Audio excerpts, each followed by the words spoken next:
বলা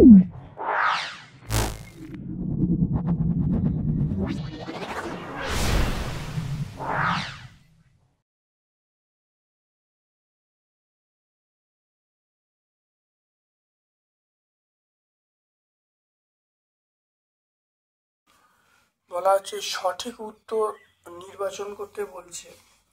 এসটিপিতে 6.022 ইন্টু 10⁻23 টি ইন্টু অনুর আয়তন কত দেখে নাও। যেহেতু এটা অ্যাভোগাড্রো সংখ্যা, তাই ইন্টুর অনুর আয়তন হবে 22.4 লিটার। তাহলে 22.4 লিটারের মধ্যে অ্যাভোগাড্রো সংখ্যা বর্তমান। এসআইতে আয়তন প্রসারণ গুণাঙ্কের একক আমরা বলবো কেলভিন ইনভার্স। দেখে নাও তারপরে পরিবাহীর দৈর্ঘ্য নির্ভর করে না। পরিবাহীর দৈর্ঘ্য নির্ভর করে না। পরিবাহী রোধ নির্ভর করে না, দৈর্ঘ্যের উপর নির্ভর করে, ক্ষেত্রের উপর নির্ভর করে, উপাদানের উপর নির্ভর করে, পরিবাহীর ভরের উপর নির্ভর করে না। Option C. ফ্লেমিংয়ের বামহস্ত নিয়ম অনুসারে বাম হাতের তর্জনী কি নির্দেশ করে? বাম হাতের তর্জনী নির্দেশ করে চৌম্বক ক্ষেত্র। আমরা বলবো চৌম্বক ক্ষেত্র।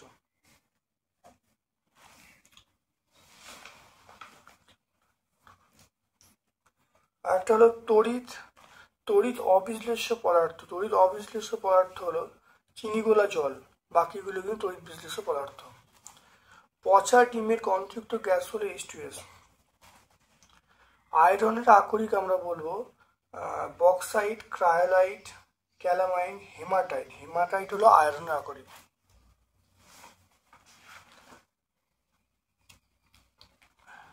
এরপরে চলে এসো গ্যাসীয় পদার্থের আণবিক ওজন বাষ্প ঘনত্বের মধ্যে সম্পর্ক আমরা জানি M সমান 2D।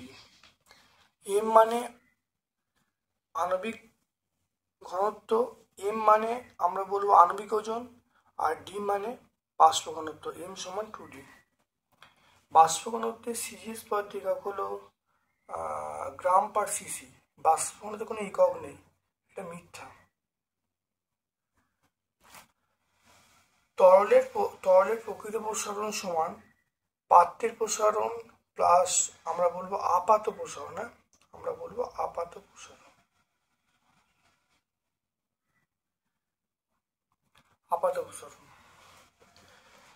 তাপের একটি সুপরিবাহী পদার্থের নাম আমরা বলবো তাপের সুপরিবাহী পদার্থের নাম আমরা অনেক পদার্থ আছে তাপের সুপরিবাহী পদার্থের নাম, সেটা আমরা সোনা বলতে পারি, রূপো মানে কোনো ধাতু বলতে পারি, কোনো ধাতু বলতে তাপের সুপরিবাহী। তারপর দেখো বিন্দুর বিভব 1 ভোল্ট বলতে কি বোঝায়?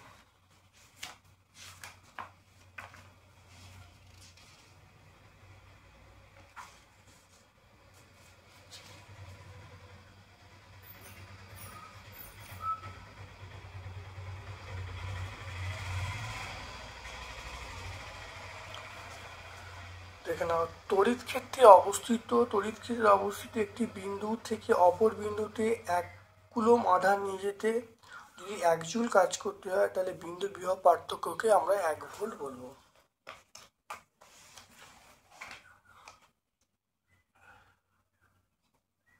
সিজিএস পদ্ধতিতে রোধাঙ্কের একক আমরা বলবো সিজিএস পদ্ধতিতে রোধাঙ্কের একক আমরা বলবো স্ট্যাট ওহম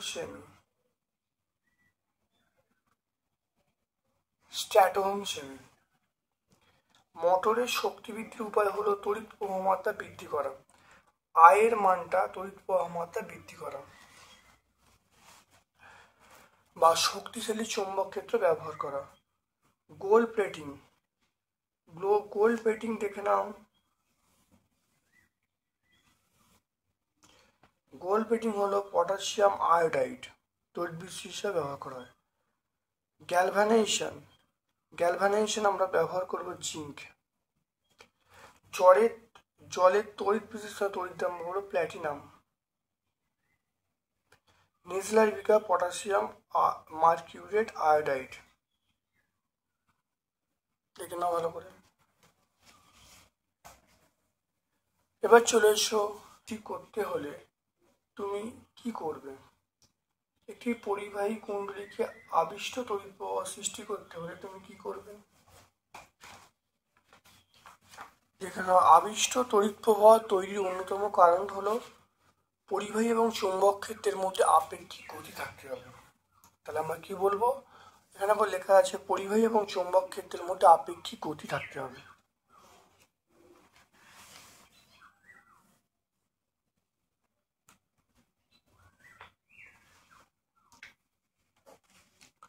থ্রি পিন প্লাগের 8 পিনটি মোটা হয় কেন। দেখো, থ্রি পিন প্লাগে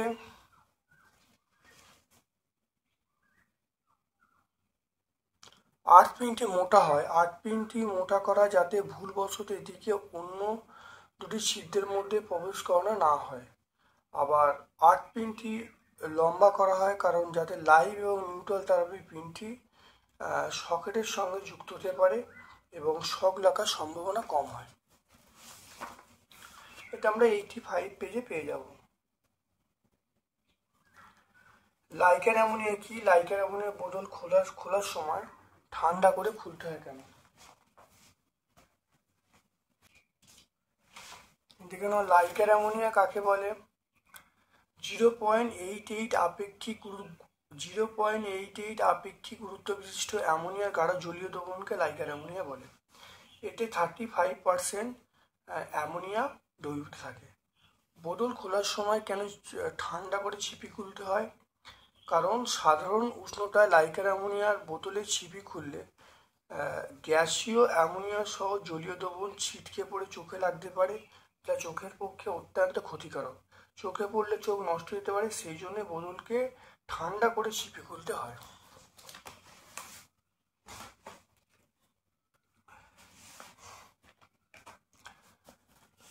এরপর চলে এসো, ধাতু সংকর কাকে বলে। বিশুদ্ধ ধাতু অপেক্ষা ধাতু সংকরের ব্যবহারের কারণ কি।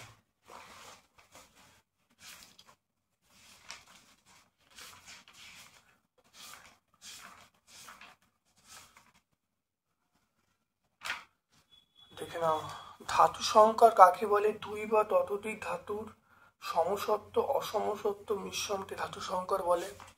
এটা কি করা হয়, এটা হলো যে ধাতুর কাঠিন্য বেশি, নমনীয়তা বেশি, ঘাত সহনশীলতা বেশি, জলভেদ রক্ষা করার ক্ষমতা বেশি, এই জন্য আমরা সংকর ধাতু ব্যবহার করি। মৃদুদহন কাকে বলে এবং কেন। আচ্ছা, মরচে পড়াকে আমরা মৃদুদহন প্রক্রিয়া বলি, কারণ লোহা বা লোহার তৈরি কোনো বস্তুর উপরে আর্দ্র বাতাসে লোহা এবং লোহার তৈরি কোনো বস্তুকে সাধারণ তাপমাত্রা আর্দ্র বাতাসে রেখে দিলে, আর্দ্র বায়ুতে রেখে দিলে, তাই লোহা জারিত হয়ে তার উপর লালচে বাদামি বর্ণের শোধক অক্সাইড উৎপন্ন করবে, একে মরচে বলে। মরচে পড়ার সময় সামান্য তাপ উৎপন্ন হলেও আলো উৎপন্ন হয় না, সেজন্য মরচে পড়াকে আমরা মৃদুদহন বলবো।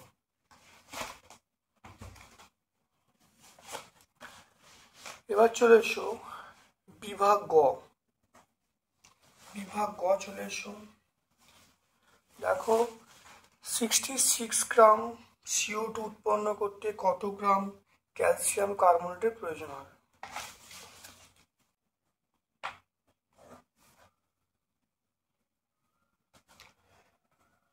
CaCO3 এটাকে উত্তপ্ত করছে, উত্তপ্ত করলে CaO প্লাস CO2। এটা দেখো 40 প্লাস 12 প্লাস 3 ইন্টু 16, এটা করলে কত হবে 100 গ্রাম হবে। এটা রাখো, করলে রাখো 40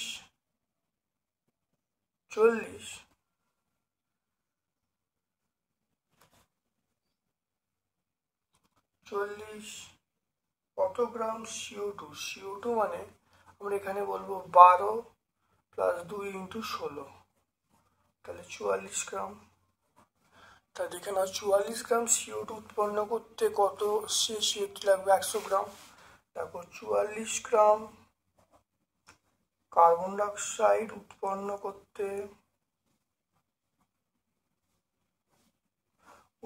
করতে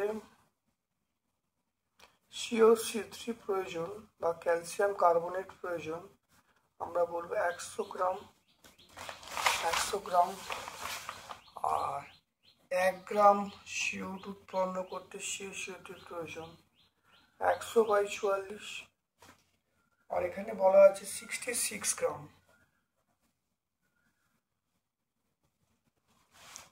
তাহলে আমরা বলবো 100 × 66/44।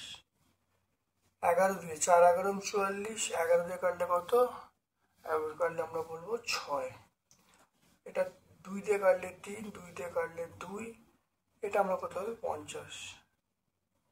তাহলে 50 × 3 মানে আমরা বলবো 150 গ্রাম। তাহলে কত গ্রাম? দেখে নাও 44 গ্রাম CO2 উৎপন্ন করতে CO2 প্রয়োজন 100 গ্রাম। একে কত? 66 কত বার করলে দেখো উত্তর চলে আসছে 150 গ্রাম।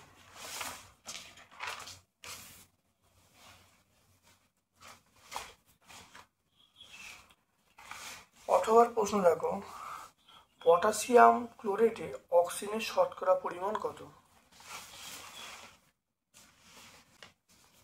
তা দেখে নাও, এটা হবে 39 প্লাস 35.5 প্লাস 3 × 16।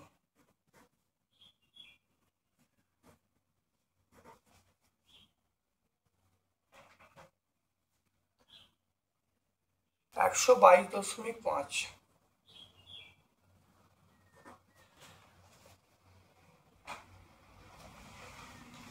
তাহলে 122.5 গ্রাম পটাশিয়াম ক্লোরেটে অক্সিজেন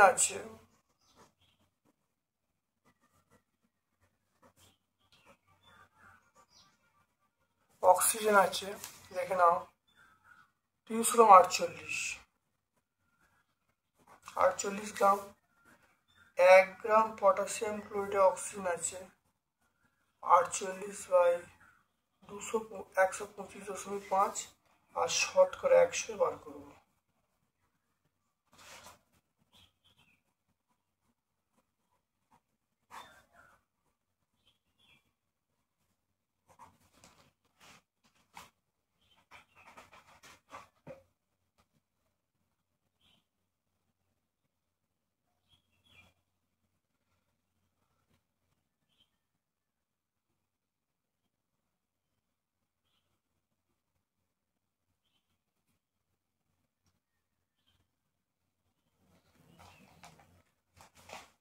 তো এটা দেখে নিন, এটা হলো 39.18।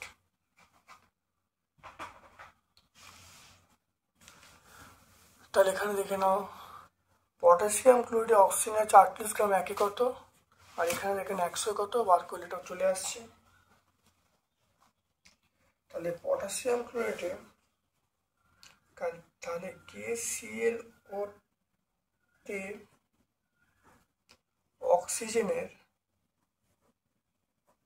অক্সিজেনের পরিমাণ 39.18%। দেখে নাও অক্সিজেনের পরিমাণ পেয়ে যাবো 39.18%।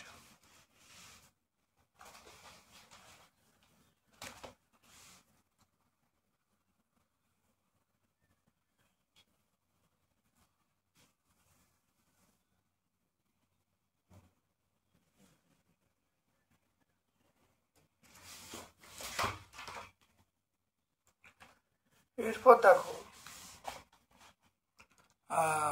দেখে নাও ভালো করে, তাপ সঞ্চালনের হার এবং প্রবাহ মাত্রার গাণিতিক রূপ তুলনা করে তাপীয় রোধ কাকে বলে দেখাও এবং তাপ পরিবাহিতাঙ্কের সংজ্ঞা দিতে বলছে।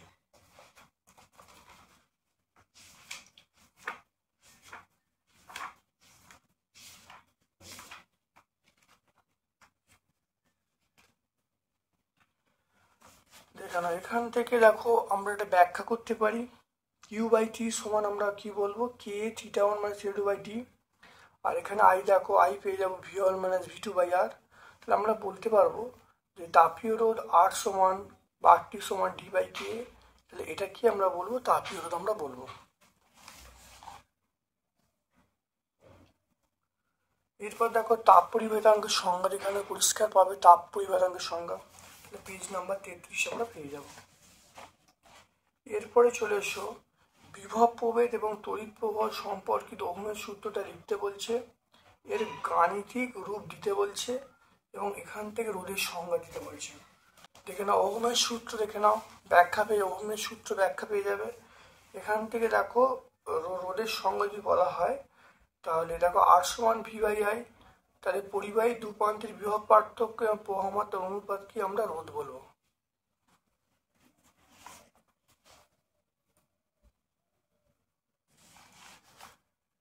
এরপর দেখো অথবা প্রশ্ন চলে এসো, এক ওহম রোধ আছে, আমাকে বলেছে যে তুল রোধ বার করতে হবে। এখানে এ ও বি এর প্রান্তে তুল রোধ করতে হবে।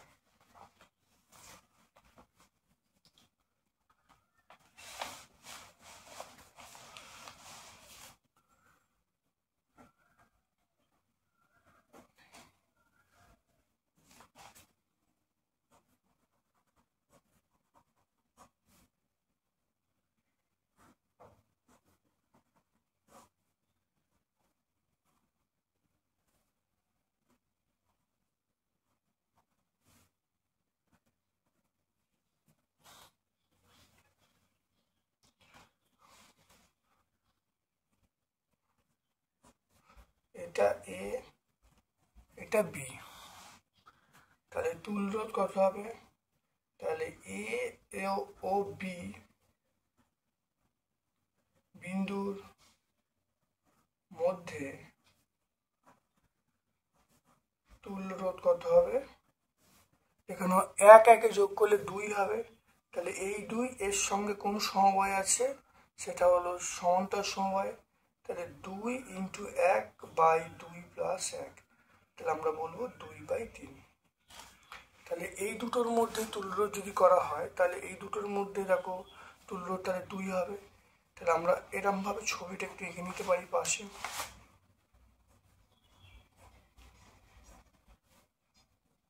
এটা এ এটা বি, তাহলে এটা 2 ওহম এটা 1 ওহম, তাহলে দুটো রোধ সমান্তর সমবায় আছে।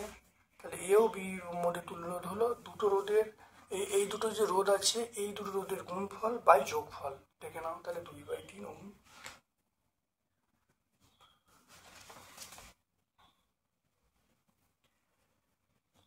ফোর পয়েন্ট ফোরে চলে এসো, তড়িৎচুম্বকীয় আবেশ সংক্রান্ত লেঞ্জের সূত্র লিখতে বলছে। যুক্তি দ্বারা বোঝাও যে আবিষ্ট তড়িতের ক্ষেত্রে শক্তি সংরক্ষণ সূত্র লঙ্ঘিত হয় না।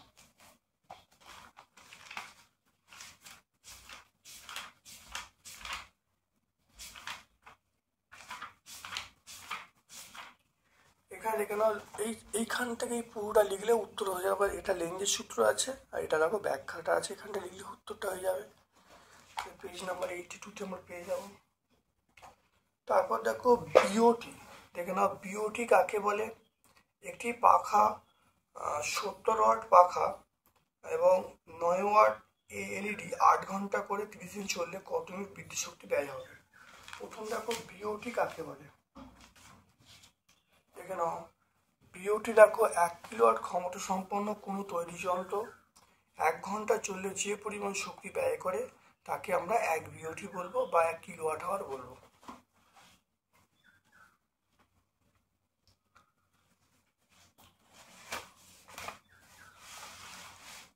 ফোর পয়েন্ট ফোর এর অথবা দেখে নাও 70 ওয়াটের পাখা 90 ওয়াটের এলইডি 8 ঘন্টা করে চললে 30 দিনে কত তড়িৎ শক্তি ব্যয় হবে? দেখে নাও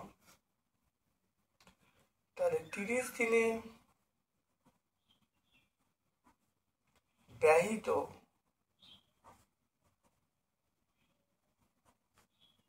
বিদ্যুৎ শক্তি। তাহলে আমরা এখানে বলবো 70 ওয়াটের পাখা আর কি বলা আছে 9 ওয়াটের এলইডি 9 কতক্ষণ করে চলছে 8 ঘন্টা। তাহলে দৈনিক বিদ্যুৎ খরচ এইটা 30 দিনে ইন্টু 30 গুণ করা হলো ওয়াট ঘন্টা 1000 দিয়ে ভাগ করলে আমরা কি পাবো কিলোওয়াট আওয়ার বা বিওটি পাবো। এটা কত হবে এটা যোগ করলে 79 হবে 8 ইন্টু 30 বাই 100 কেটে গেল।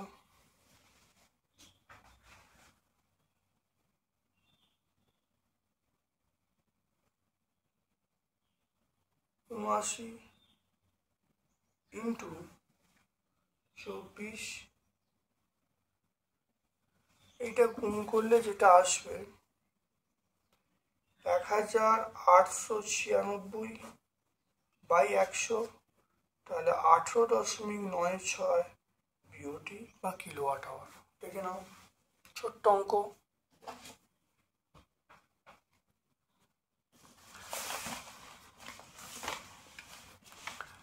ফোর পয়েন্ট ফাইভে চলে এসো। কপার তড়িৎদ্বার ব্যবহার করে সিওসো করে তড়িৎ বিশ্লেষণে তড়িৎ বিশ্লেষণ হিসাবে কি ব্যবহার করবে ক্যাথোড অ্যানোডে কি বিক্রিয়া ঘটবে।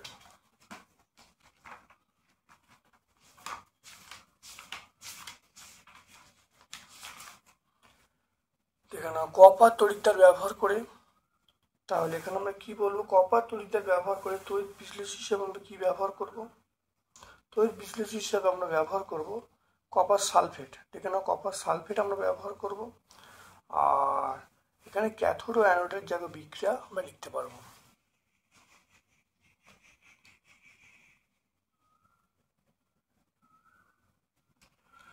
এক্স দেখো এক্স ধাতুর উপর ওয়াই ধাতু তড়িৎ বিশ্লেষণে ধাতুগুলি সক্রিয়তা কেমন হওয়া উচিত।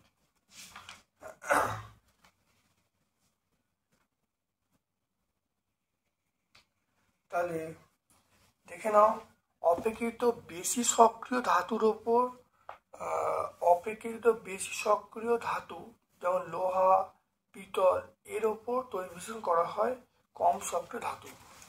তাহলে এখানে দেখে নাও এর ওপরে এই ধাতু ওয়াই ধাতু তড়িৎ বিশ্লেষণ করতে তাহলে যার ওপর দেওয়া হবে সেটা বেশি হবে। তাহলে এক্স এর ওপর দেওয়া হচ্ছে এক্সটা সক্রিয়তা বেশি হবে ওয়াইটা তুলনামূলক কম হবে। ক্যাথোড অ্যানোডে কি রাখা হয় যার উপর দেওয়া হবে সেটা ক্যাথোড আর যাকে দেওয়া হবে সেটা অ্যানোড। আর তড়িৎ বিশ্লেষণ পদ্ধতির গুরুত্ব এখানে দেখো উদ্দেশ্য লেখা আছে এটাই উদ্দেশ্য বা গুরুত্ব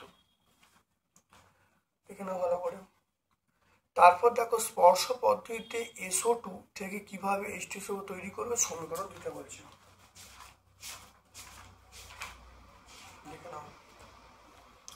বিভিন্ন স্টেপগুলো আমরা বলবো 1 2 3 তিনটে স্টেপ আছে এখানে বললেই কিন্তু উত্তর চলে আসবে স্পর্শ পদ্ধতি ব্যাখ্যা হয়ে যাবে।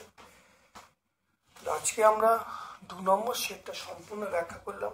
ভিডিওটা কেমন লাগলো কমেন্ট সেকশনে কমেন্ট করবে, ভালো লাগলে লাইক করবে, চ্যানেলটাকে সাবস্ক্রাইব করবে, বেল বাটনে ক্লিক করে দেবে। আমার পক্ষ থেকে সকলকে ধন্যবাদ এবং শুভ কামনা জানাচ্ছি।